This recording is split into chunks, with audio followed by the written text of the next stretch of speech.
जय हिंद दोस्तों।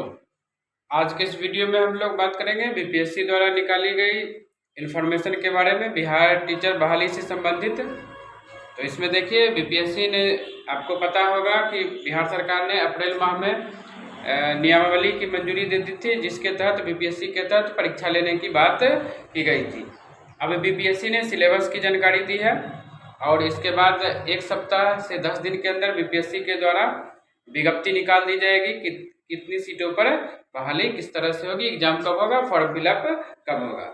साथ ही साथ एक बात और आपको बता दें कि बिहार सरकार ने 1,78,000 वैकेंसी की बात की थी, परंतु आप भी को यह स्पष्ट रूप से पता होनी चाहिए कि जो बहाली इस बार आ रही है वह 1,78,000 पर नहीं बल्कि 1,60,000 पर ही बहाली आ रही है।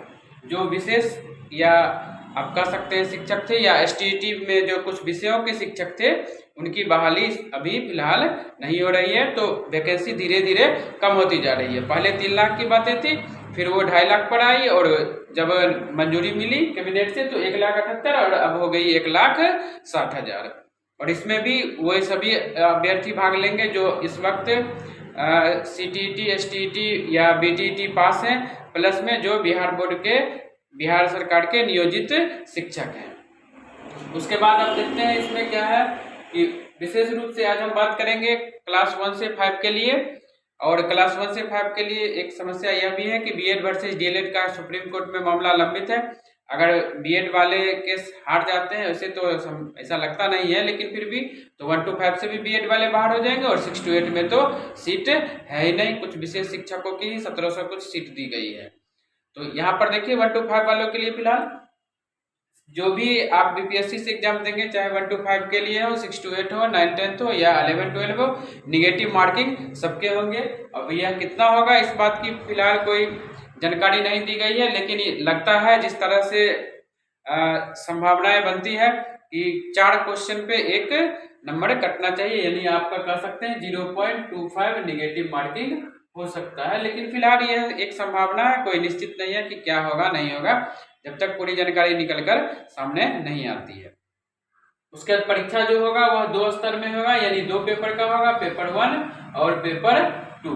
पेपर 1 होगा वह उसमें भाषा होगा, जो भाषा 100 अंकों का होगा। इसमें 25 इंग्लिश के लिए और 75 हिंदी के लिए। साथ ही साथ इसमें यह भी जानकारी दी गई है, जो बीपीएससी के द्वारा जानकारी निकल करके आ रही है, कि उसमें इंग्लिश आपका कंपलसरी है। इंग्लिश अगर कंपलसरी है और आपका पासिंग मार्क्स दे दिया है यहाँ पर 30, तो एक कंफ्यूजन की स्थिति यह बन रही है कि इंग्लिश अगर कंपलसरी है तो फिर इंग्लिश में अलग से पास होना पड़ेगा, और हिंदी बांग्ला या उर्दू जो आपको 75 नंबर के प्रश्न रहेंगे जो आप सेलेक्ट करेंगे उसके अनुसार, तो फिर उसमें अलग से पास होना पड़ेगा, या दोनों मिलाकर के 100 में 30 लाना होगा। यह एक कंफ्यूजन की स्थिति है। अगर दोनों मिलाकर के 30 लाना होगा तो फिर इंग्लिश कंपलसरी कैसे हो गया, सिर्फ हिंदी पढ़ करके भी 30 नंबर लाया जा सकता है। तो इस विषय में भी आगे जानकारी देखिए क्या निकल करके आती है। उसके बाद जो सेकेंड पेपर होगा, पेपर 2 होगा, वह मुख्य रूप से आपका जीके जीएस होगा। वह जीके जीएस में भी काफी सारी चीजों को शामिल किया गया है। आपका करंट अफेयर है, पर्यावरण है, उसके बाद भूगोल से है, इतिहास से है, और आपका भारतीय स्वतंत्रता आंदोलन से संबंधित है। और चूंकि यह बिहार सरकार के द्वारा ली जा रही एग्जाम है, बीपीएससी के द्वारा ली जा रही एग्जाम है, तो निश्चित तौर पे बिहार से संबंधित कई सारे प्रश्न रहेंगे। भारतीय स्वतंत्रता आंदोलन में भी बिहार के कई सारे क्रांतिकारियों का महत्वपूर्ण योगदान रहा है। तो निश्चित तौर पर है कि बीपीएससी में जो भारतीय स्वतंत्रता आंदोलन की चर्चा की गई है, तो बिहार के क्रांतिकारियों से संबंधित प्रश्न ही ज्यादातर आने की संभावना है।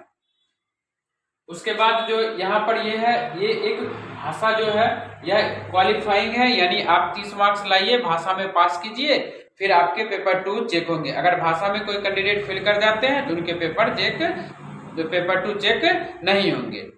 अब पेपर 2 का जो है स्तर ऊंचा रहेगा, यह तो स्वाभाविक है और ये कोई कहने की बात नहीं है।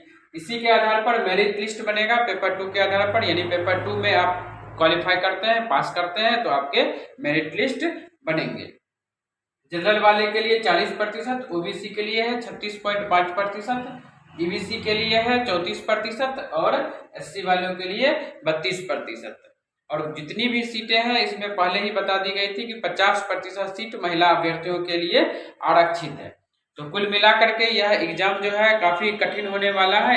यह एग्ज़ाम आसान नहीं होने वाला है। इसके लिए सबसे बेहतर तैयारी का जो तरीका है वह यह है कि जो भी बिहार बोर्ड की किताबें हैं जो विद्यालयों में पढ़ाई जा रही है, खास करके 1 to 5 के जो अभ्यर्थी होंगे उनके लिए 1 से लेकर के 8 तक की जो किताबें हैं सोशल साइंस की, या आप साइंस का ले लीजिए, हिंदी का है, इंग्लिश का है, अगर उसको अच्छी तरह से चैप्टर वाइज ढंग से पढ़ा जाए तो निश्चित तौर पर है कि बच्चे इसमें क्वालिफाई कर जाएंगे और वह मेरिट में शामिल हो जाएंगे। पहले स्वतंत्रता आंदोलन से संबंधित आप क्लास 8 में अगर इतिहास देखेंगे तो स्वतंत्रता आंदोलन से संबंधित चैप्टर उसमें दिए गए हैं, जिसमें आदिवासियों का आंदोलन में जो योगदान रहा हुआ, प्लस वीर कुंवर सिंह के बारे में भी, फिर आपका मंगल पांडे के बारे में भी सारी जानकारी दी गई है। तो जहाँ तक मुझे लगता है कि आप अगर क्लास 1 से लेकर के, या आप कह सकते हैं 2-3 से लेकर के क्लास 8 तक की जो भी बिहार सरकार की किताबें उसे पढ़ते हैं तो बीपीएससी का एग्जाम क्वालिफाई करना आसान हो जाएगा। साथ ही साथ आपके अपनी भी कुछ समझ होनी चाहिए जिसके आधार पर आप आंसर दे सकते हैं, और कंसेप्ट क्लियर होगा तभी जब आपका विषय वस्तु पर पकड़ होगा, क्योंकि तुक्का लगाना संभव नहीं है, निगेटिव मार्किंग है। तो अगर आप तुक्का लगाने का कोशिश करते हैं या कोई भी कैंडिडेट करेंगे तो उनके मार्क्स कम हो जाएंगे। इसके लिए आवश्यक है कि तैयारी मुकम्मल होनी चाहिए। आगे जो भी जानकारी निकल करके आएगी फिर आपको मिलती रहेगी। आज के वीडियो के लिए इतना ही। जय हिंद।